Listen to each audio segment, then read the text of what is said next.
السلام علیکم ورحمۃ اللہ وبرکاتہ۔ ان الحمدللہ والصلاۃ والسلام علی رسول اللہ، اما بعد۔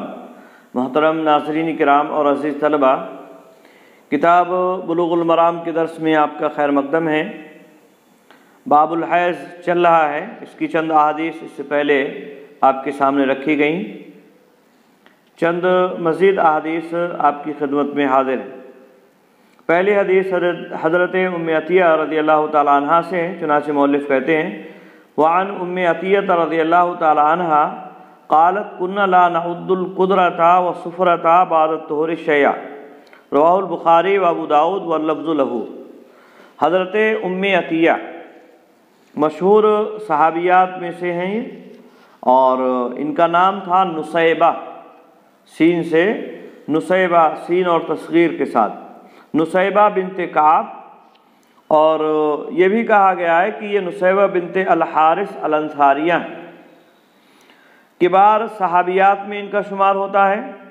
اللہ کے نبی صلی اللہ علیہ وسلم کے ساتھ انہوں نے غزوات بھی کیے ہیں، وہاں مریضوں کی تیمارداری اور زخمیوں کی دوادارو کیا کرتی تھی، اور احد کے میدان میں انہوں نے بہادروں کی طرح سے قتال کیا مشرکین سے۔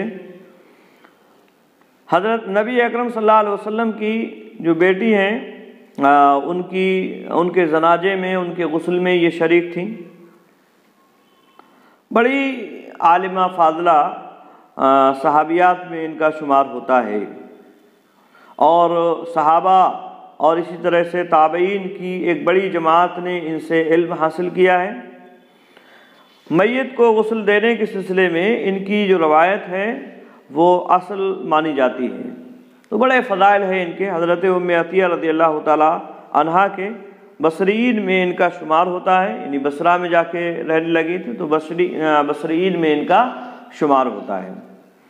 حضرت ام عطیہ رضی اللہ تعالی عنہا سے مروی ہے، وہ کہتی ہیں کنا لا نعد القدرۃ والسفرۃ بعد الطہور شیئا، کہ ہم شمار نہیں کرتی تھی، کنا لا نعد، ہم شمار نہیں کرتی، القدرت، قدرہ گدلے پن کو کہتے ہیں، یعنی جو پانی وغیرہ میں مٹیالے رنگ کی جو چیزیں ہوتی تو اس سے جو رنگ پیدا ہوتا ہے گدلا، تو اسی کو کہا جاتا ہے القدرہ۔ تو گدلا پانی، یہاں مراد ہے گدلا پانی۔ ہم گدلے پانی کو جو عورت کی شرمگاہ سے حیض کے ایام گزرنے کے بعد ظاہر ہوتا ہے، وہ یہاں مراد ہے۔ تو کہتی ہیں گدلے پانی کو والسفرۃ، اور اسی طرح سے زرد جو پانی وغیرہ نکلتا ہے اس کو شمار نہیں کرتے تھے بعد الطہور، طہر کے بعد، شیئن کچھ بھی، یعنی اسے حیض شمار نہیں کرتے تھے، اسے حیض نہیں مانتے تھے۔ آئی بات میں مطلب یہ ہے حدیث کا کہ حیض کا جو زمانہ ہے، اس کا جو پیریڈ ہے، اس کے گزرنے کے بعد رحم مادر سے بسا اوقات گدلا پانی یا اسی طرح سے زرد پانی نکلتا رہتا ہے، تو اس کے بارے میں انہوں نے بیان فرمایا کہ ہم اسے حیض شمار نہیں کرتے تھے، بلکہ یہ ایک ایسے ہی گدلا پانی یا پانی ہوا کرتا تھا بس۔ اور ظاہر سی بات ہے، اس کا اثر یہ ہے کہ اگر یہ پانی آ رہا ہے تو عورت نماز یا روزہ وغیرہ جو بھی اسے کرنا ہے وہ کرے گی، اور اس سے نماز وغیرہ معاف نہیں ہوگی۔ غسل اس نے کر لیا ہے، اب اگر بعد میں بھی پانی آ جا رہا ہے تو اگرچہ وضو اس کا ختم ہو جائے گا، لیکن غسل اس پر واجب اور ضروری نہیں ہوگا، کیونکہ وہ حیض نہیں ہے۔ آئی بات میں؟ تو یہ ہے حدیث کا معنی اور مفہوم۔ بعض روایات سے حضرت عائشہ رضی اللہ تعالی عنہ کی یہ بات معلوم ہو رہی ہے کہ یہ گدلا پانی یا زرد رنگ کا جو پانی ہوتا تھا وہ حیض شمار کرتی تھی۔ تو دونوں احادیث میں جو تطبیق کی صورت ہے وہ یہ کہ اگر ایام حیض میں اس طرح کا پانی آتا ہے تو وہ حیض شمار ہوگا، اور اگر ایام حیض کے بعد زرد یا گدلا پانی آتا ہے تو اسے حیض شمار نہیں کیا جائے گا۔ آئی بات میں؟ اور جب حیض وہ شمار نہیں ہوگا تو ایسی صورت میں عورت پر وہ تمام احکامات جاری ہوں گے جو طہارت کی حالت میں اس پر طاری ہوتے ہیں، یعنی اس پر نماز بھی ہے اور روزہ بھی اسے رکھنا ہوگا۔ آئی بات سمجھ میں؟ ہاں البتہ اگر یہ پانی وضو اسے کرنا ہوگا، اگر یہ پانی آ رہا ہے تو وضو کر کے وہ نماز پڑھے گی، کیونکہ سبیلین سے جو بھی چیز خارج ہوتی ہے وہ ناقض وضو میں سے ہے اور اس سے وضو ٹوٹ جایا کرتا ہے، ٹھیک ہے؟ تو وضو اسے کرنا ہوگا، غسل کی حاجت اور ضرورت نہیں ہوگی۔ یہ حدیث اس بات کی دلیل ہے۔ کہتے ہیں رواہ البخاری و ابو داؤد، اس کو امام بخاری اور ابو داؤد نے روایت کیا ہے، واللفظ لہو، اور یہ الفاظ ابو داؤد کے ہیں، اور یہ الفاظ ابو داؤد کے ہیں۔ دوسری حدیث وعن انس رضی اللہ تعالی عنہ ان الیہود کانوا اذا حاضت المرأة فیہم لم یواکلوها فقال نبی صلی اللہ علیہ وسلم اصنعوا کل شیء الا النکاح، رواہ مسلم۔ کہتے ہیں حضرت انس رضی اللہ تعالیٰ عنہ سے مروی ہے، انہوں نے کہا ان الیہود، کہ بے شک یہود، کانوا اذا حاضت المرأة فیہم، کہ جب عورت ان میں حیض سے ہوتی تھی، ماہواری کے زمانے میں ہوتی تھی، لم یواکلوها، تو وہ اس کے ساتھ نہیں کھایا کرتے تھے، یعنی اس کے ساتھ بیٹھ کر کھانا پینا یہ جائز تصور نہیں کرتے تھے، اور ایک طرح سے اسے ناپاک اور ایسا تصور کرتے تھے کہ گویا کہ وہ اس زمین کی ہے ہی نہیں، اسے بہت ہی گری ہوئی نظروں سے دیکھا جاتا تھا۔ اور یہ طریقہ ہمارے یہاں ہندوستان میں بھی ایک زمانے تک رائج رہا، اور بڑی کراہت کے ساتھ برداشت ایک طرح سے کیا جاتا تھا۔ ان کے کھانے پینے کا انتظام الگ کر دیا جاتا، ان کو ایک کمرے میں یا ایک خاص جگہ میں گھر سے باہر نکال کر ڈال دیا جاتا۔ تو یہ حالات عورتوں کے ساتھ تھے، یہود کے اندر بھی یہ چیز رائج تھی، ان کے ساتھ کھانا پینا وہ نہیں کرتے تھے، گویا کہ وہ ناپاک سمجھ رہے ہیں، حالانکہ ہاتھ پیر وغیرہ میں یہ ناپاکی تھوڑی لگ رہی ہے۔ اللہ کے نبی صلی اللہ علیہ وسلم آئے مدینہ کے اندر اور آپ کو یہ بات معلوم ہوئی تو آپ صلی اللہ علیہ وسلم نے فرمایا، کہتے ہیں راوی فقال نبی صلی اللہ علیہ وسلم، آپ صلی اللہ علیہ وسلم نے فرمایا اصنعوا کل شیء، تمام کام کرو، یعنی عورت کے ساتھ تمام کام کرو، الا النکاح، سوائے نکاح کے۔ نکاح سے مراد کیا ہے؟ جماع، یعنی ہم بستری، کیونکہ نکاح جو ہے ہم بستری اور جماع کے معنی میں بھی آتا ہے، جو لغوی معنی ہے الضم والتداخل، ملنا اور ایک دوسرے میں داخل کرنا، تو یہ اصل میں اس کا لغوی معنی ہے۔ آئی بات سمجھ میں؟ تو یہاں جو ہے اسی معنی اور مفہوم، یعنی جماع کے علاوہ تمام کام کرو، اللہ کے نبی صلی اللہ علیہ وسلم نے فرمایا، یعنی جماع کرنا یہ جائز اور درست نہیں ہے اگر عورت حالت حیض اور پیریڈ کے زمانے میں ہے، کیونکہ وہ ایک طرح سے تکلیف میں ہوتی ہے، اور ایسی تکلیف میں اسے مزید تکلیف دینا یہ کسی آدمی کے لیے درست نہیں ہے۔ آئی بات میں؟ اور پھر اس سے خطرات بھی ہوتے ہیں، طبی اعتبار سے بھی اس میں خرابیاں پیدا ہو سکتی ہیں۔ اطباء اور ڈاکٹروں نے اس کے بارے میں بتلایا ہے کہ عورت کو اس سے بڑے نقصان کا بھی خطرہ ہوتا ہے، اسی طرح سے مرد کے لیے بھی خطرات ہیں اس میں، اگر پیریڈ کے زمانے میں ہم بستری وغیرہ عورت سے کی جاتی ہو۔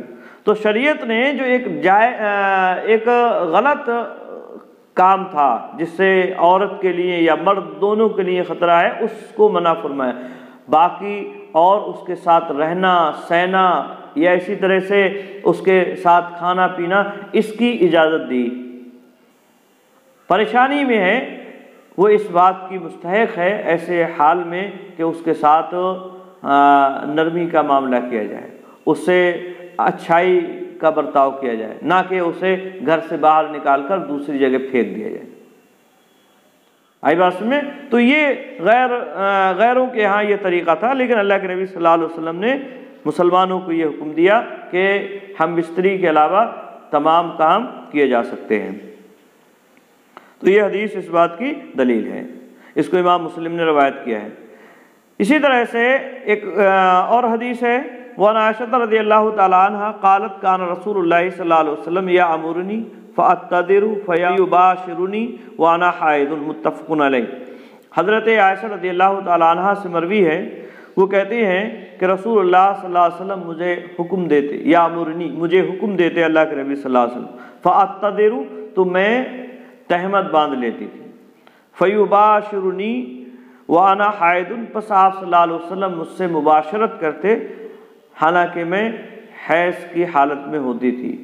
باشر یباشر مباشرتاً، اس کا جو لغوی معنی ہوتا ہے وہ چمڑے کا چمڑے سے ملانا، جیسے بوس و کنار ہے یا اسی طرح سے گلے وغیرہ لگنا ہے، تو یہ ساری چیزیں اس میں آتی ہیں، اور اسی طرح سے اس میں جماع بھی آتا ہے، لیکن یہاں مراد جماع نہیں ہے، ہم بستری جسے کہا جاتا ہے وہ یہاں مراد نہیں ہے، بلکہ عورت سے ایسے ہی بوس و کنار یا اس کے گلے وغیرہ لگنا، یہ یہاں مراد ہے کہ اللہ کے نبی صلی اللہ علیہ وسلم مجھے حکم دیتے، میں تہمت باندھ لیتی اور پھر آپ صلی اللہ علیہ وسلم مجھ سے مباشرت کرتے، یعنی مجھ سے جو ہے ملا کرتے تھے آپ صلی اللہ علیہ وسلم، لیکن ہم بستری یہاں مراد نہیں ہے، کیونکہ وہ جائز اور درست نہیں ہے، جیسا کہ اوپر اللہ کے نبی صلی اللہ علیہ وسلم نے بیان فرمایا۔ ظاہر سی بات ہے جو چیز منع فرمائی ہے آپ صلی اللہ علیہ وسلم نے، وہ کام خود تھوڑے ہی کریں گے۔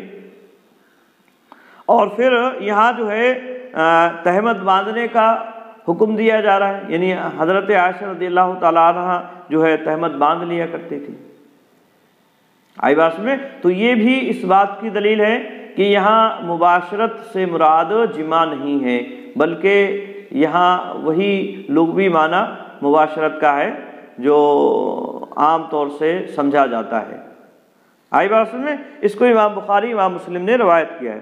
تو یہ حدیث بھی اس بات کی دلیل ہے کہ عورت سے اس کی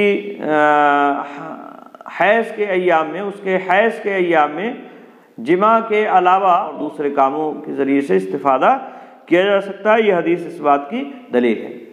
اگلی حدیث ہے وعن ابن عباس رضی اللہ تعالی عنہما عن رسول اللہ صلی اللہ علیہ وسلم فی الذی یاتی امرأتہ وہی حائض قال يتصدق بدینار اور بنصف دینار، رواه الخمسۃ وصححہ الحاکم وابن قطان ورجہ غیرہما وفقہ۔ حضرت عبداللہ ابن عباس رضی اللہ تعالی عنہما سے مروی ہے، وہ بیان فرماتے ہیں رسول اللہ صلی اللہ علیہ وسلم سے روایت کرتے ہوئے کہ آپ نے فرمایا فی الذی یاتی امرأتہ وہی حائض، اس آدمی کے سلسلے میں جو اپنی بیوی کے پاس آتا ہے اس حال میں کہ وہ حالت حیض میں ہے، یعنی حالت حیض میں آتا ہے، کس سے مراد کیا ہے، یعنی اس سے جماع کرتا ہے۔ قال، آپ نے فرمایا تصدق بدینار اور بنصف دینار، کہ وہ صدقہ کرے گا بطور کفارہ 1 دینار یا نصف دینار، 1 دینار یا نصف دینار کا وہ صدقہ کرے گا۔ تو یہاں جو ہے دینار اور بنصف دینار، جو او حرف تشکیک یعنی شک کے لیے آیا ہے، یہ یا تو راوی کے عدم حفظ کی وجہ سے، یعنی وہ حفظ نہیں کر سکے راوی نے، یا تو حدیث میں 1 دینار کا ذکر ہے یا نصف دینار کا ذکر ہے۔ اور اسی طرح سے بعض علماء نے یہ بات بھی کہی ہے کہ یہ جو ہے بطور یہ تخییر کے طور پر ہے، بطور تخییر، یعنی اختیار دیا ہے کہ ایسا آدمی جو اپنی بیوی سے حالت حیض میں جماع کرتا ہے اسے 1 دینار یا اسی طرح سے نصف دینار بطور کفارہ ادا کرنا ہوگا، آئی بات میں۔ تو یہ بات بھی اس تعلق سے کہی گئی ہے۔ رواہ الخمسۃ، اس کو خمسہ نے روایت کیا ہے، وصححہ الحاکم ابن القطان، اور حاکم اور ابن القطان نے اسے صحیح قرار دیا ہے، یعنی یہ روایت صحیح ہے۔ ورجحہ غیرہما وقفہ، اور ان کے علاوہ جو دوسرے ائمہ اور محدثین ہیں انہوں نے اس کے موقوف ہونے کو راجح قرار دیا ہے، یعنی یہ روایت موقوف ہے، حضرت عبداللہ ابن عباس کا قول ہے، یہ بات دوسرے ائمہ نے کہی ہے۔ آئی بات میں؟ تو یہ حدیث اس بات کی دلیل ہے کہ اگر کوئی آدمی اپنی بیوی سے حالت حیض میں ہم بستری کرتا ہے تو اسے بطور کفارہ 1 دینار یا نصف دینار دینا ہوگا۔ جو لوگ اس حدیث کے ضعیف ہونے کے قائل ہیں اور یہ کہتے ہیں کہ یہ حدیث ضعیف ہے، تو اس میں اصل میں ایک وجہ تو یہ ہے کہ اس کے مرفوع اور موصول ہونے میں یعنی اس کے یہ نبی اکرم صلی اللہ علیہ وسلم سے مروی ہے یا آپ صلی اللہ علیہ وسلم سے نہیں ہے، بلکہ یہ عبداللہ ابن عباس کا قول ہے۔ اس سلسلے میں اختلاف ہے جیسا کہ مؤلف نے اس میں بیان فرمایا، اور اسی طرح سے اس میں یہ بھی کہا گیا ہے کہ اس کے متن میں اضطراب ہے، کیونکہ بعض روایات میں 1 دینار کا ذکر ہے اور بعض میں نصف دینار کا ذکر ہے، اور پھر بعض میں جو ہے او کے ساتھ بیان کیا گیا ہے، دونوں چیزوں کا ذکر ہے۔ تو اس بنیاد پر اس روایت کے صحیح ہونے اور ضعیف ہونے میں اختلاف ہے۔ علماء کی ایک جماعت اس حدیث کو صحیح قرار دیتی ہے، بہت سارے علماء، علامہ البانی وغیرہ نے بھی اسے صحیح قرار دیا ہے، اور اسی طرح سے اور بھی بہت سارے علماء ہیں۔ یہاں مؤلف نے ذکر کیا ہے حاکم ابن القطان نے بھی اسے صحیح قرار دیا ہے، جبکہ بعض لوگوں نے اسے ضعیف بھی قرار دیا ہے۔ اور جب روایت ضعیف ہے تو اس سلسلے میں جو اس سے حکم ثابت ہو رہا ہے اس کے سلسلے میں ائمہ کے درمیان میں اختلاف ہے۔ چنانچہ امام احمد اور امام شافعی کے یہاں کفارہ ہے ایسے آدمی پر جو اپنی بیوی سے حالت حیض میں ہم بستری کرتا ہے، اور اسے کفارہ دینا ہوگا اسی حدیث کی بنیاد پر۔ اور حنفیہ، مالکیہ اور اسی طرح سے قول جدید کے مطابق شوافع کے یہاں کفارہ نہیں ہے۔ جو لوگ کفارہ دینے کے قائل ہیں ان کے مطابق پھر اس میں بھی اختلاف ہے کہ مرد کے ساتھ ساتھ عورت بھی کفارہ دے گی یا نہیں دے گی۔ تو بعض علماء نے یہ بات بھی کہی ہے کہ عورت پر کفارہ نہیں ہے، اور بعض نے یہ بات کہی ہے کہ عورت پر بھی کفارہ ہے کیونکہ وہ بھی رضامند ہے۔ ہاں اگر وہ رضامند نہیں ہے، زور زبردستی اس پر کی گئی ہے، تو عورت کو کفارہ نہیں دینا ہوگا۔ آئی بات میں؟ تو احتیاط کا تقاضا اس سلسلے میں یہی ہے، کیونکہ ائمہ نے اس روایت کو صحیح بھی قرار دیا ہے اور موقوف بھی اگر اسے مان لیا جائے، راجح جن لوگوں نے اسے موقوف قرار دیا ہے، تو یہ بھی عبداللہ ابن عباس رضی اللہ تعالیٰ عنہما اپنی طرف سے بات نہیں کہیں گے۔ آئی بات میں؟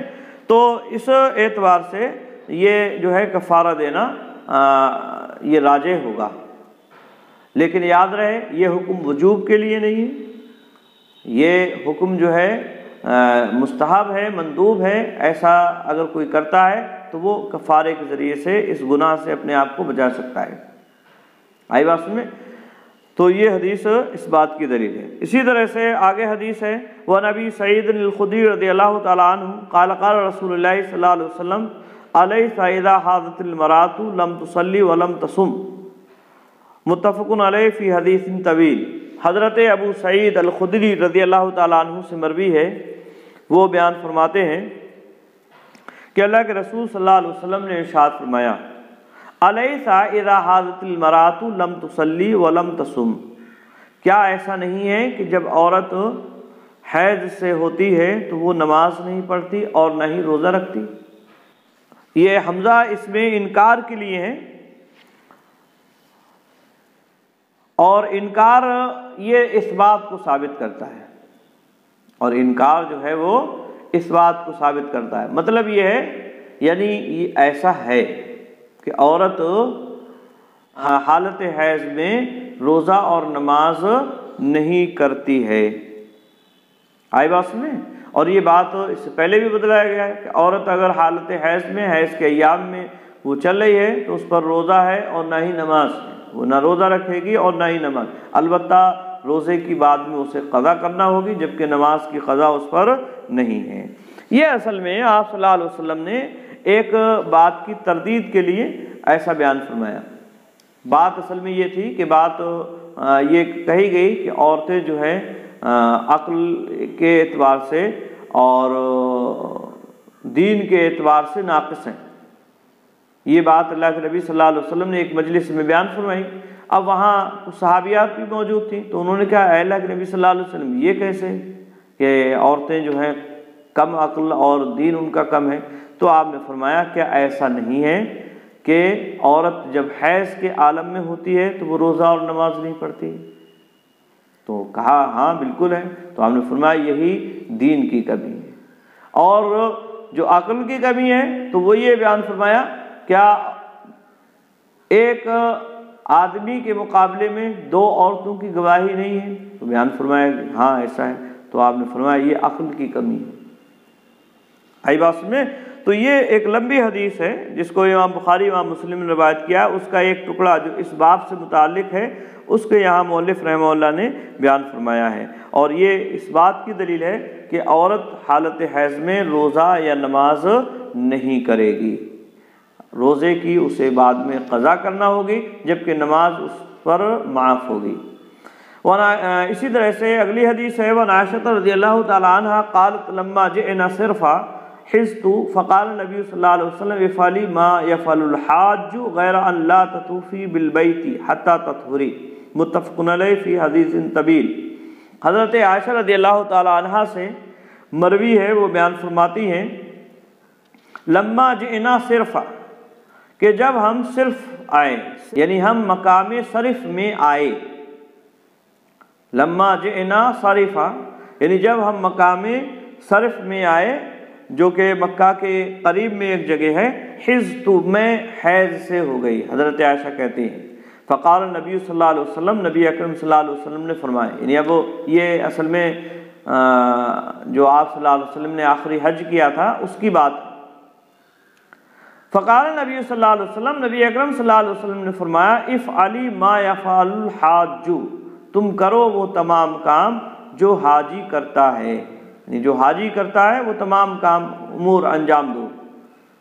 ٹھیک ہے، یعنی تلبیہ پکارنا ہے یا اسی طرح سے اور جو صفا اور مروہ کے درمیان میں سعی کرنا ہے، یہ جتنے بھی حاجی کے کام ہیں وہ سب کے سب کام کرو. غیر اللہ تطوفی بالبیتی، سوائے اس کے کہ تم طواف نہیں کرو گی گھر کا، یعنی بیت اللہ کا طواف نہیں کرو گی. حتیٰ تطہری، یہاں تک کہ تم پاک ہو جاؤ، یعنی ان ایام سے نجات پا جاؤ اور پاک ہو جاؤ تب جو ہے بیت اللہ کا طواف کرو گے. تو یہ حدیث اس بات کی دلیل ہے کہ عورت اگر حالت حیض میں ہے تو وہ حج کے جتنے بھی ایام ہیں وہ سارے کے سارے انجام دے گی سوائے خانہ کعبہ کے طواف کے. اور یہ اس وجہ سے کہ عورت حیض کے عالم میں اگر ہے تو مسجد میں اس کا داخلہ یہ درست نہیں ہے، جیسا کہ اس سے پہلے روایات میں یہ بات بیان کی جا چکی ہے. آئی بات سمجھیں؟ ہاں. اور اس پہ نماز بھی نہیں ہے، جیسا کہ اس سے پہلے اس سلسلے کی وضاحت گزر چکی ہے. کہتے ہیں اس کو امام بخاری امام مسلم دونوں نے روایت کیا فی حدیث طویل، ایک لمبی حدیث میں. لمبی حدیث ہے جس میں حج کے احکامات وغیرہ آپ صلی اللہ علیہ وسلم کے حج کا پوری تفصیل ہے اس میں. تو اسی میں آپ صلی اللہ علیہ وسلم نے یہ بات بھی بیان فرمائی.